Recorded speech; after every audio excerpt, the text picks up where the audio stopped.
اور جاہلانہ اعتراض. اب چونکہ وہ اعتراض ہے، اب کیا کریں؟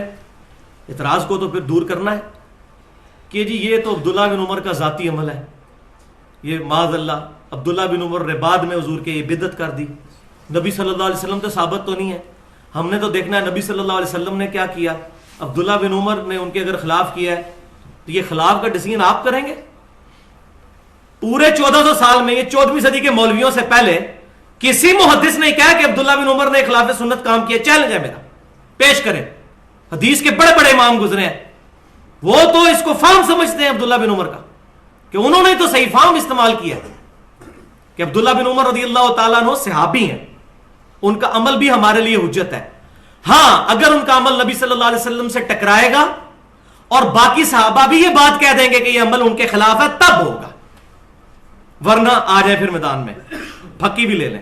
اس کا جواب میں نے پھر دینا دو پھکیوں کے ذریعے. پہلی پھکی یہ ہے کہ نبی صلی اللہ علیہ وسلم نے کتنے دن تراویح جماعت سے پڑھی ہے؟ 3 دن. صحیح بخاری اور مسلم میں تمام ذخیرہ حدیث میں موجود ہے. اب جو چوتھے دن پڑھے گا وہ نبی صلی اللہ علیہ وسلم کی سنت پہ تو عمل نہیں کر رہا. لہذا سعودی عرب میں، مکہ مدینہ میں بھی یہ 3 دن کے بعد تراویح ختم کروائی جائیں، پاکستان میں بھی ختم کروا دی جائے، کیونکہ نبی صلی اللہ علیہ وسلم تو ثابت نہیں ہے. اور نہیں جی حضرت عمر نے، وہ ابو بکر صدیق سے بھی ثابت نہیں رضی اللہ تعالیٰ. حضرت عمر کے بھی شروع کے سالوں میں نہیں ہے، وہ صحیح بخاری اور مسلم میں موجود ہے. کچھ سال گزرنے کے بعد انہوں نے یہ کام شروع کیا. نہیں جی حضرت عمر، تو حضرت عمر کدھر آ گئے جی بیچ میں؟ آپ حضرت عمر کے جا کے آپ دامن میں پناہ لے رہے ہیں. اب کہاں گیا مسئلہ کہ نبی صلی اللہ علیہ وسلم کا عمل ہم نے دیکھنا ہے تو بند کروائیں. جو چندے اکٹھے کرتے ہیں رمضان کے اندر 27 دن چندے اکٹھے کرنے ہوتے ہیں نا، تو بند کروائیں. 3 دن کے بعد تراویح تالا لگائیں مسجدوں کو، فرض نماز کے بعد بند کروائیں. انہیں جی صحابہ کا عمل ہے. اور بھائی اب آپ کو بات سمجھ آئے گی کہ صحابہ کرام کا اگر اجماع ہو جائے اور صحابہ میں اختلاف نہ پایا جاتا ہو، وہ عمل اسی طریقے سے حجت ہے جس طرح کہ نبی صلی اللہ علیہ وسلم کا اپنا عمل ہے. کسی بھی صحیح حدیث سے یہ ثابت نہیں کہ نبی صلی اللہ علیہ وسلم نے ظہر کی 4 رکعتیں ایک سلام سے پڑھی ہوں. آپ 2 سلام سے پڑھتے تھے، 2 الگ. یہ صحابہ سے ثابت ہے ایک سلام سے پڑھنا. ہم اسی لیے جائز سمجھتے ہیں. کوئی نہیں کہتا کہ جی حضور سے ٹکرا رہا ہے لہذا آپ 2 کر کے پڑھیں لادہ سے، وہ بھی افضل ہے، یہ بھی جائز ہے. تو یہ مسئلہ سمجھیں، غیر مقلد نہ بنے، نہ مقلد بنے نہ غیر مقلد بنے، متبع سنت بنے. غیر مقلد تو منکرین حدیث بھی ہیں جو اپنی مرضی سے رزلٹ نکالتے ہیں. غیر مقلد تو غلام پرویز بھی تھا جو اپنی مرضی سے رزلٹ نکالتا تھا. سر سید احمد خان دین کا جنازہ نکالا ان لوگوں نے. غیر مقلد تو وہ بھی تھے. نہ مقلد نہ غیر مقلد، متبع سنت اور سلف کے منہج پر کتاب و سنت کو سمجھے. تو یہ تو ہوگی پہلی پھکی. اب دوسری پھکی ہے، یہ ہے وہ خطرناک پھکی جس کی وجہ سے الحمدللہ سارے علماء کا ہاضمہ جو ہے وہ صحیح ہو چکا ہے جب سے یہ حدیث میں نے نکالی ہے باہر. الحمدللہ بڑے بڑے علماء کی زبانیں بند ہو گئی ہیں اس کی وجہ سے. اب تو ڈرتے ہیں اس مسئلے کو ہاتھ ڈالتے ہوئے. یہ حدیث، یہ میں کوئی علماء کی توہین نہیں کر رہا، نہ میں کوئی نئی چیز پہ، اگر میں نے کوئی حدیث گاڑ لی ہے خود تو پھر بھائی علم کسی کی وراثت نہیں ہے. ذالک فضل اللہ یؤتی من یشاء، اللہ تعالیٰ جس کو عطا فرماتا ہے. یہ پھکی نمبر 2 یہ ہے کہ رسول اللہ صلی اللہ علیہ وسلم کی اپنی داڑھی کتنی تھی. عبداللہ بن عمر پہ حملہ ہوا ہے تو ہم تو دفاع کریں گے. عبداللہ بن عمر کو فتح مکہ کے موقع پہ تو مسلمان نہیں ہوئے، یہ تو سابقون الاولون ہے. ہم تو دفاع کریں گے ان کا کہ عبداللہ بن عمر رضی اللہ تعالیٰ عنہ پر غلط ایلیگیشن لگائی گئی. اب یہ مسئلہ سن لیجئے کہ عبداللہ بن عمر رضی اللہ تعالیٰ عنہما پر جو یہ ایلیگیشن لگی، عبداللہ بن عمر رضی اللہ تعالیٰ عنہما کیوں مٹھی کے بعد داڑھی کو کاٹا کرتے تھے، یہ مسئلہ اب آپ سمجھ لیں. اس کی وجہ کیا ہے؟ یہ علماء کو سمجھ نہیں آتی تھی کہ یار اتنا تقوی کا پہاڑ یہ کام کیوں کرتا تھا. یہ مسئلہ الحمدللہ اس حدیث نے حل کیا جو ایک ہی اکلوتی حدیث ہے ذخیرہ حدیث میں، جس کا غلط ترجمہ پبلک میں چل رہا ہے. حضور کی داڑھی سینہ بھرتی تھی، حضور کی داڑھی سینہ بھرتی تھی، معاذ اللہ استغفر اللہ. اتنا بڑا جھوٹ نبی صلی اللہ علیہ وسلم پر باندھا جاتا ہے. وہ حدیث کا ترجمہ ہی غلط کرتے ہیں. وہ حدیث میں آپ کو بتاتا ہوں کہاں پہ موجود ہے.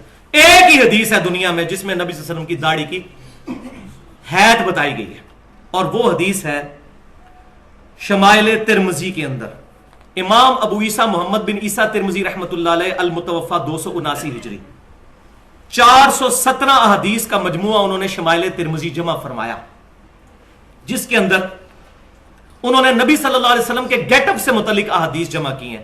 آپ صلی اللہ علیہ وسلم کی داڑھی مبارک کیسی تھی، بال مبارک کیسے تھے، لباس مبارک کیسا تھا، پگڑی کس کس کلر کی استعمال کرتے تھے، رہن سہن کیسا تھا. شمائل ترمذی اس میں انٹرنیشنل نمبرنگ کے مطابق 412 نمبر حدیث ہے، آخری چیپٹر میں، جس چیپٹر کا نام ہے نبی صلی اللہ علیہ وسلم کو خواب میں دیکھنے کا بیان.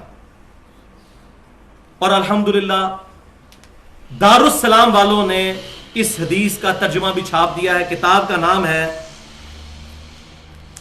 آنہ جمال نبوت صلی اللہ علیہ وسلم. یہ دارالسلام سے آپ کتاب لے لیں. اہل حدیث کے بہت بڑے تھم پاکستان کے اندر شیخ الحدیث حافظ عبدالستار حماد، ان کا ترجمہ ہے، دارالسلام نے چھاپا ہے. یہ حدیث انہوں نے اس میں لی ہے. ترجمہ میں ان کا بیان کروں گا تاکہ مسئلہ حل ہو جائے، کسی کو اختلاف نہ رہے.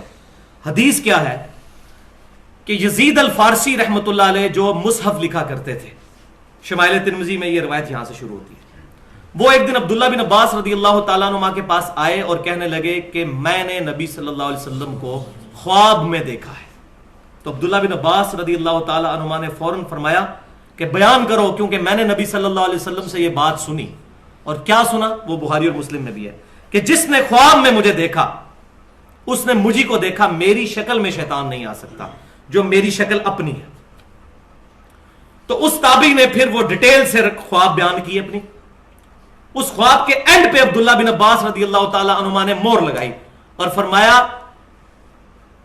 کہ جو تو نے خواب بیان کیا اگر تو اپنی زندگی میں بھی نبی صلی اللہ علیہ وسلم کو دیکھتا تو اس سے مختلف نہ پاتا.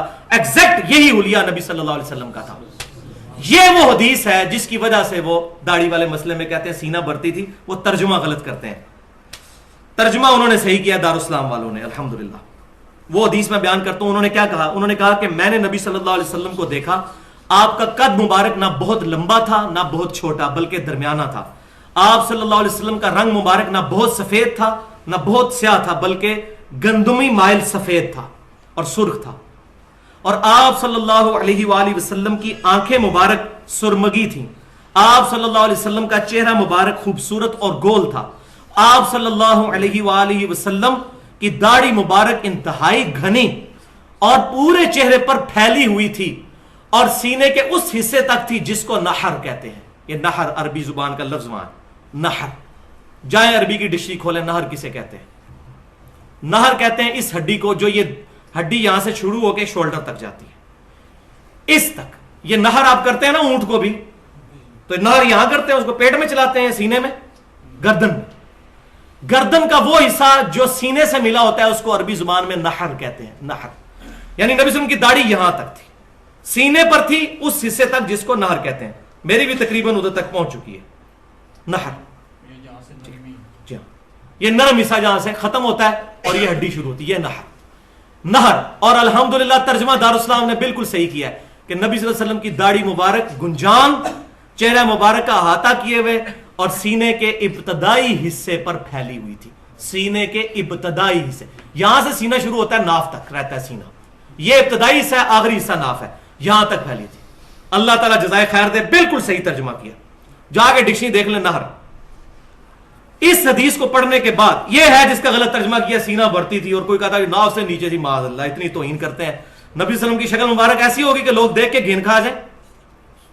اٹریکٹفل پرسنالٹی تھی آپ صلی اللہ علیہ وسلم کی. یہ نہیں ہے کہ جناب وہ بالکل جا رہی ہے، پاکی پلیدی کا بھی دھیان نہیں ہے، ایسی نہیں تھی داڑھی مبارک. جھوٹ. نہر، یہ نہر تک تھی. ہاں یہ تھی کہ وہ گنجان تھی نہر تک. اب یہ دیکھیں ذرا، یہ میرا اجتہاد ہے جس پہ علماء پریشان ہے. یہاں رکھیں مٹھی اور یہ داڑھی دیکھیں بالکل نہر پہ آتی ہے. تو عبداللہ بن عمر رضی اللہ تعالیٰ عنہ مٹھی کے بعد داڑھی اس لیے کاٹتے تھے کہ اپنی داڑھی کو حضور کی طرح کرنے کی کوشش کرتے تھے صلی اللہ علیہ وسلم. کیوں؟